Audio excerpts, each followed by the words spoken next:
Somewhere out there, right now, the ground is hiding something it was never supposed to give back. Today we're going over ancient places we still can't explain. And I don't mean, neat, wonder how they stacked those rocks. I mean sites so old, so precise, or so flat-out impossible that trained archaeologists have stood in front of them and quietly admitted, we have no idea how this is here. Some of these rewrite the timeline of human history. At least one of them is still mostly buried because we're not ready to deal with what's down there. And a few of them, the locals will tell you, weren't built by people at all. Let's start with the one that broke the rules. It's 1994, southeastern Turkey. A German archaeologist named Klaus Schmidt drives out to a hill the locals just call Potbelly Hill. Decades earlier, a survey team had walked this exact spot, seen some broken stone poking out of the dirt, decided it was a medieval graveyard, and left. Schmidt takes one look and realizes they'd walked away from the most important discovery in the history of archaeology. Under that hill were massive T-shaped limestone pillars, some over 18 feet tall, weighing up to 20 tons, carved with vultures, scorpions, foxes, and boars, arranged in great stone rings. And when they dated it, the number didn't make sense.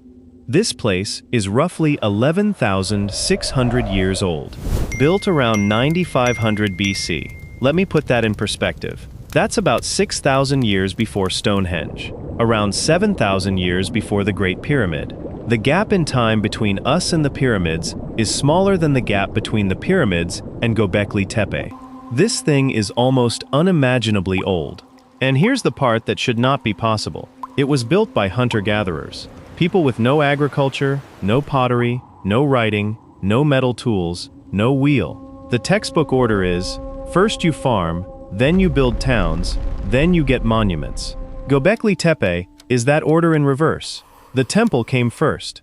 Some researchers now think building it is what forced humans to settle down and invent civilization in the first place, meaning this site might not be a product of civilization. It might be the cause of it. And then, for reasons no one can explain, the people who built it deliberately buried the whole thing, packed it under tons of dirt, on purpose, and walked away. We've only excavated a small fraction. Most of it is still down there, which leaves one very uncomfortable question. What were they so determined to bury? Cappadocia, Turkey.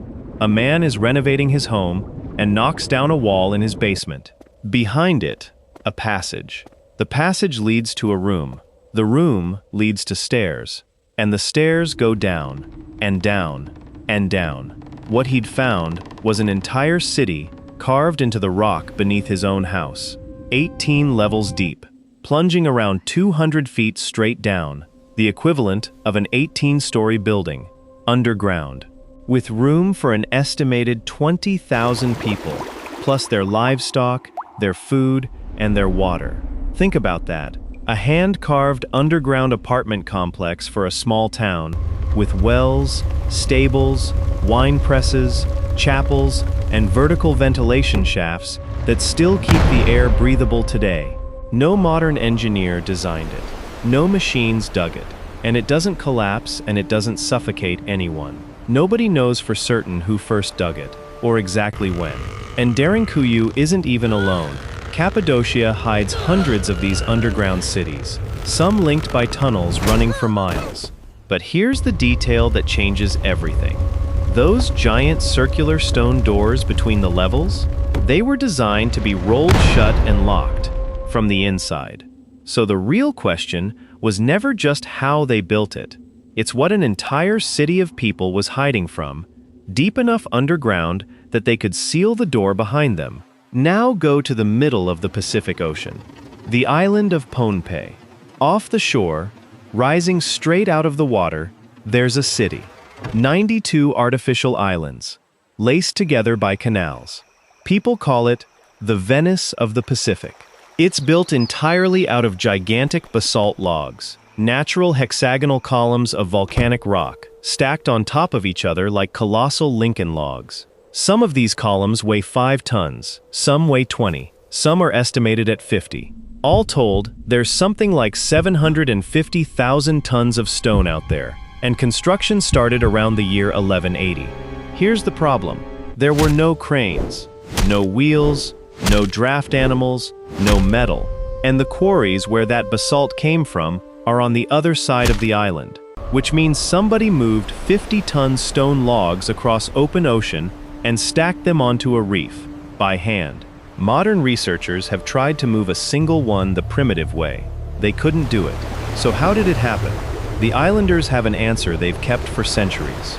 Two brothers, sorcerers, made the stones fly through the air into place. Now, obviously that's a legend. But when the best science can offer is, we honestly don't know, and the people who live there say, magic, that gap, right there, between those two answers, is exactly where the mysteries on this list live. Longyou County, China. There's a set of ponds the villagers have always believed are bottomless.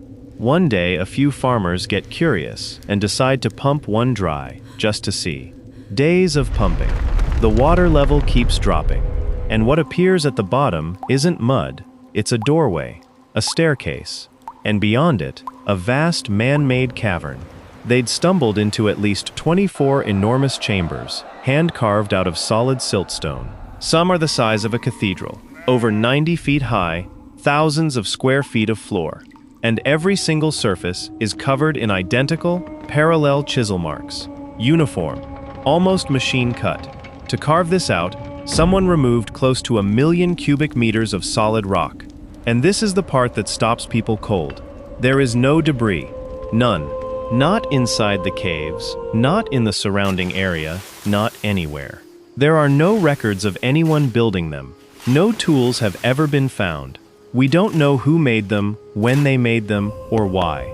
Somebody carved a mountain's worth of stone out of the earth, and then erased every trace that they'd ever been there, off the coast of Yonaguni, Japan. A diver named Kihachiro Aratake is out looking for hammerhead sharks. Instead, he drops down onto something no one expected to be there.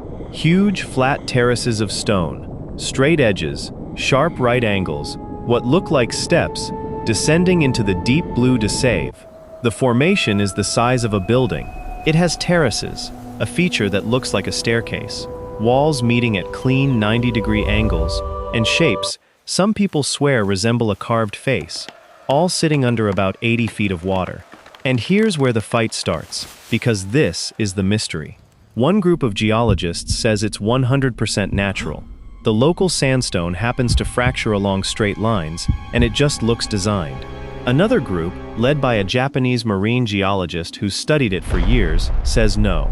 The angles are too clean, the steps too regular, and humans at minimum carved into it. And if they're right, there's a catch. That rock was only above water more than 10,000 years ago, which would make it older than almost any known structure on Earth. So either nature accidentally sculpted something that looks man-made, or someone built it before the last ice age ended, and then the ocean rose and swallowed it whole. We've been staring at it for decades. We still can't agree which. If your brain is doing the thing mine did the first time I read about that, good. That's the whole reason this channel exists. Subscribe, and I'll keep pulling these up out of the dark for you. Now for the supporting cast. Shorter, but every bit as strange. In the 1930s, banana company workers are clearing jungle in Costa Rica when they start uncovering stone balls. Then more.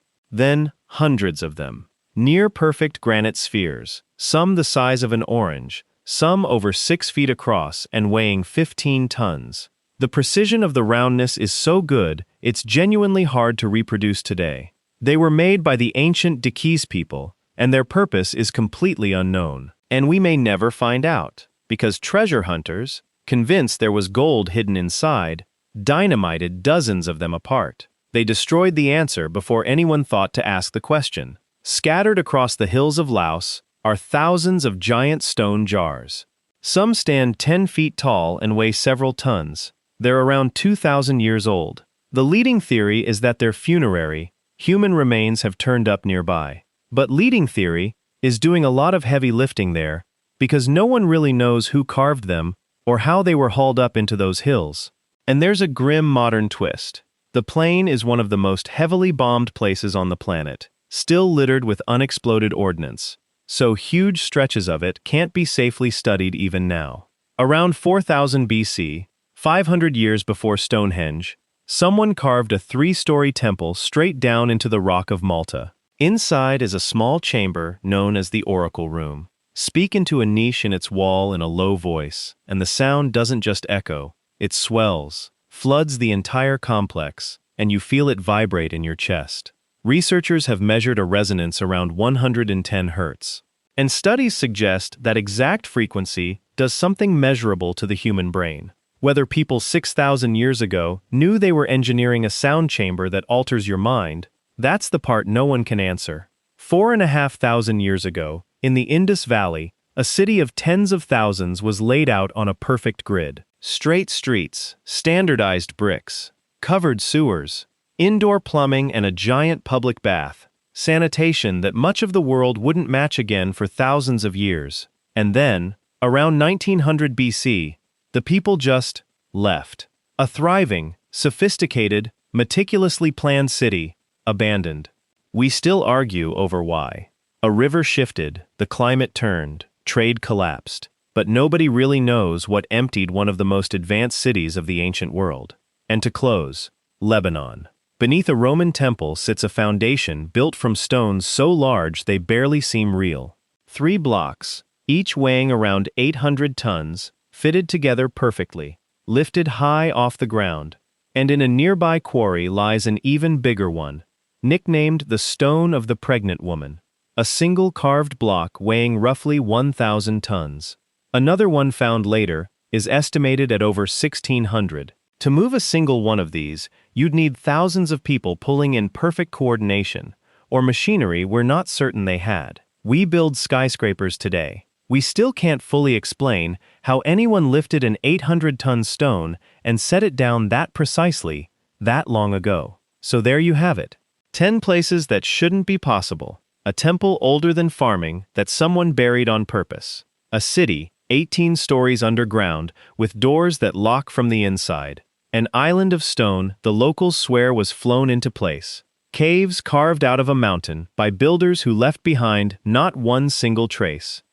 And here's the thing that keeps me up at night. These are just the ones we've found.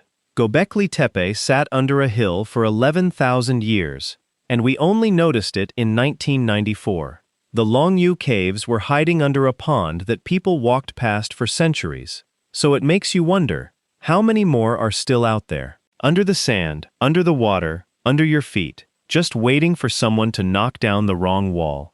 What did they know that we've forgotten? And why did so many of them go to so much trouble to bury it? I don't know yet, but we're going to keep digging.